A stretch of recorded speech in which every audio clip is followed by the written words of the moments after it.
All right, so after 45 minutes of pulsating action, it is Accra Hearts of Oak who are up by a long goal. Ketsi Hamza Isa in the 24th minute, ensuring that the Phobians, they've sent that, shimmers the spines of Kumasi Asante Kotoko. Well, they could not release those porcupine, spikes there this afternoon at Accra Sports Stadium. So it is 1-0 currently at Accra Sports Stadium. I've still got in studio with me Eric BECHEM, a former Kumasi Asante Kotoko striker, a prolific one during his days. He can't sit, he can't just sit.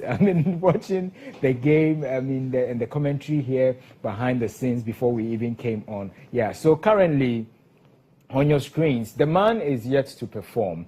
The dancehall king, they call him Shatta Wale, is set to perform for the president and also to grace this occasion. It's halftime, and then that 24-minute goal, Ketsi Hamza Isa.